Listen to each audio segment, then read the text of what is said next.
Hello guys, welcome back to my channel. My name is Kim and this is Expedition 3 Pages. Today I thought I would go through the rest of my May reads, catch you up on that and how my reading your books in May ended up and how many points I collected and all of that. And then I'm just going to quickly run over what books I want to read in June. So yeah, first up, how many books did I finish before the end of May? How many points did I manage to get? I managed to gain an extra 2 points. So my point total ready to start my new TBR game is 4. And you'll see what that means in my TBR video for July, which I'm excited about filming already, and it's only the beginning of June basically. So I did end up finishing Scythe by Neil Schusterman before the end of May, and I did really like this book. I gave it 4 stars in the end. It was like a very, very high 4, definitely. However, I did go a little bit up and down with this one, especially at the start. Like once I was in the story and I had stopped questioning everything, I was like taken away and I was very into the story, and I think it was really well written. And it was quite fascinating what was going on. But initially when I was reading, I was just questioning so much of the choices that Neil Schusterman made and or the humans in this world made. And I was just so caught up in that it kind of dampened down my enjoyment to a point that maybe isn't the book's fault. Maybe that's just my fault because I overthought everything. But essentially in this book, you're following 2 young teenagers, Citra and Rowan. Is his name Rowan or Ronan? His name's Ronan, oh dear. And they end up getting taken on as scythes. In this world, a scythe is somebody who has legal authority to kill someone, except in this world it's called gleaning. And that is because there is no deaths anymore. Humanity have become immortal, and that is in huge part thanks to the cloud, which has evolved into the thunderhead and has become highly, highly intelligent and has managed to kind of get rid of world hunger, has made humans immortal, has brought back loads of biodiversity and everything, and the world is essentially a utopia. They wanted scythes to not be controlled by the thunderhead. They wanted it to be a decision that humans made for other humans. And so therefore there's this whole section of humanity that isn't governed by the thunderhead, and they have total autonomy, and they have a certain number of people that they have to glean every single year in order to try and keep population numbers down. Yeah, so because of that, and because of the fact that you're following 2 apprentice scythes and you're learning about the occupation of being a scythe and what it actually entails, and you see them going off and gleaning different people and their reasoning why and blah, blah, blah. It's quite harrowing actually, and I think for someone like myself who perhaps is going through a phase where thinking about death is kind of too much, I found that I couldn't read this at night because I would read it and then I would dream about death the whole night. So I was like, no, this is a daytime book. So it did take me a little bit longer to finish because of that. But yeah, so I just wanted to talk a little bit more about my reservations about the decision of having scythes in the world. I don't think I'm going to spoil anything, but I will talk more in depth about this world. So if you don't want to learn any more, then please do skip ahead. I will timestamp it down in the description for you. So here are my thoughts. Why are you allowed to have infinite numbers of children? That was a strange choice. And then I thought, okay, maybe it's because, what's the point of living forever if you can't live how you want to live? And if you want to have loads of kids, why shouldn't you be able to do that? Okay, so then I kind of accepted that over time. Then I thought, well, what about people that don't want to live anymore? And, they do address that in this book at one point. I kind of thought, surely there's a system where if you've lived maybe a certain amount of time and, the planet's clogging up with people, so, maybe you can opt out of living. Controversial, but yeah, anyway, they did discuss that bit in this book, and after that was discussed, I thought about it some more and I thought, okay, maybe that's why that's not an option. But my main problem with this is that these scythes can kill you any way they want. So the Scythe Faraday who's teaching Rowan and Citra about scythedom, he has like a whole weapons room and he has like knives and swords, and I don't know, there's one scythe that has a flamethrower and stuff like that, and I'm kind of like, who set this up? Like, why are you allowed to decide how someone's going to die? So essentially every scythe can deal with it differently, but they decide to kill someone and they go and find that person however they want to do it, and then they just kill them.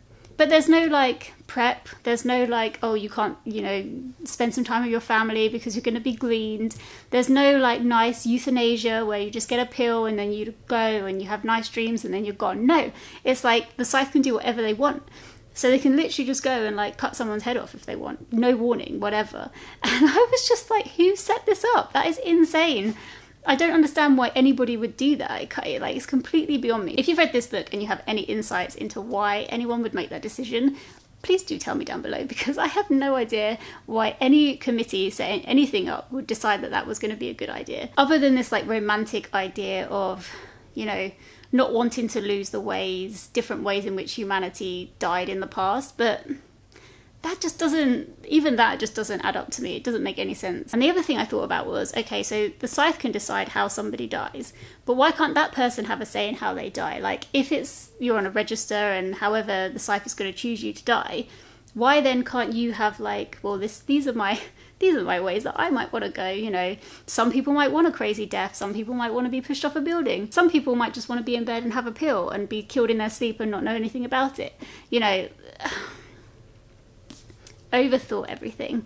But yeah, I just found that to be like really ludicrous as a situation, and I don't know why that decision was made. And I felt like the first half of this book I really had trouble getting over that, but eventually I did, and I accepted it, and then I went along with the story. But that is kind of why I only gave it 4 stars instead of 5 stars. So yeah, I did really enjoy this. I did find it quite harrowing and yeah, definitely had to kind of be in the right mindset to think about death before reading it or continuing to read it, and just kind of take it slowly. That's kind of how I did it. But it was fascinating, and I'm intrigued to see what's going to happen in book 2, definitely. So I'm going to continue the series. Anyway, thank you so much to Brittany, who suggested that I read Scythe. I did really enjoy it, despite all the things I've just said. And yeah, thank you so much for recommending it to me. And then the final book that I read in May was Never Let Me Go by Kazuo Ishiguro, and this was recommended to me by Amanda R. And this book I absolutely loved, like 5-star read, absolutely loved it. I thought it was fascinating. I was totally hooked, and not straight from the start. It did take a little while to get hooked, but then once I was in, and I couldn't really put it down. I thought it was absolutely excellent. This book is narrated by Kathy, who right from the beginning, right from the get-go, tells you that she's a carer. And then she tells you her life story from when she was a child at school at this place called Helsham. This book was 2005, I didn't realise that, but it's set in the late 1990s. And it's set in this kind of, it's like an English, I don't know, I always get confused, like English grammar school, English public school, but it's like a boarding school, so it's set away from everything. So Kathy is going back and telling you the story of herself and her 2 friends, who I've now for some reason forgotten their names of, Tommy and Ruth. How could I forget their names? Tommy and Ruth. I don't really want to say too much about this book because I found it fascinating, not knowing anything about it going in and just learning as I went along. So I'm actually not going to say anything else about it here, but I did really, really enjoy it, sucked me in, and I absolutely can't wait to watch this movie. So both Manny from Reading with Manny and Amanda, who recommended it to me, both said that the film was excellent. Well, I don't know if they used the word excellent, but they implied that it was a very good film. And I'm very excited because next week we're going to rent it. It's not on any streaming thing, which is really annoying, but we're going to rent it and watch it next week because it's my birthday. So yeah, in the month of May I read 4 books suggested by you guys, and so that means I've got 4 points, like I said. Just to quickly run over them again, the first book that I read was The Thursday Murder Club by Richard Osman, which I gave 4 stars to, and that was recommended to me by Amanda from the Reading and Writing Life. The next book I finished was The Final Empire by Brandon Sanderson, which was recommended to me by Ashleigh from Ashleigh's Media Addiction. Then, as you know, I read Scythe and Never Let Me Go, which is recommended to me by Brittany and the other Amanda. So yeah, thank you so much, guys. I really, really appreciate it. And do you know what? Oh, I meant to tell you the stars. Yeah, so Richard Osman was 4 stars. Final Empire was 4.25 stars. Scythe was another 4-star. And Never Let Me Go is 5 stars. Possibly my favourite book in the entire year. And what did I learn from this? I basically learned that even though I lost the game, and this was supposed to be a punishment, it really wasn't, because you guys know how to pick good books. And so because of that, I think what I'm going to do is whenever like friend pick or anything like that comes up on my TBR game, then I'm going to go back to that video where you guys have commented books that you've recommended to me underneath. Some of them I own, some of them I don't own. Yeah, I'll go back to that list and I will pick a book from there, because this was really successful. And now I have 110% faith in you guys to pick me good books. So thank you so much. So that is the end of May. So I'm just going to quickly run over what books I plan to read in June. We are now on June 5th. So I have started some of these already, because like me, I can't just start 1. I always have to start about 5 at the same time. Okay, so I'm not going to go into any detail. I'm just going to run over them. But for my book club that I do with some friends and family, this month we're reading Olga Dies Dreaming. And I need to get this done this week because my book club is on Sunday. So this is probably going to be the first book that I finish in June, I hope, because I need to get it done. The next book that I want to read is Hour of the Wolf, and this book is what myself and Emily are reading for our Reading Around the World challenge. This is a steampunk Lithuania fantasy classic, I think. The third book I want to read is A Fashionopolis. This I'm reading as part of the X Book Club that I run with Emily from Emily Beth Hall again, and Hannah from Hannah's blog. So if you would like any more details about the X Book Club, it runs for 3 months, June, July and August, so there's still plenty of time for you to join in if you would like to, and I will link down to the video announcement in the description if you'd like to hear more. And the fourth book I'd like to get to this month is Brighter Than a Thousand Suns. This is a book that I picked from my TBR jar months ago and did start it, but still have a long way to go, and yeah, I just want to finish it up so I can pick the next book from my TBR jar. Then finally, I've got 2 books that I need to read to catch up with read-alongs that I was supposed to be taking part in. I've missed both of the live shows for these books, which I'm upset about, but I couldn't read them in May because I was doing my other challenge, reading books suggested by you guys, so I need to catch up this month so I can move on to the next books. So the first of those books is The Mime Order. Is that what it's called? Yeah, The Mime Order. This is being read by the Bookstara Readalongs, which is run by Amy from A-Star Reads, Paige from Pages with Paige, and Danielle from Bookstara, and I will link details to everybody down in the comments.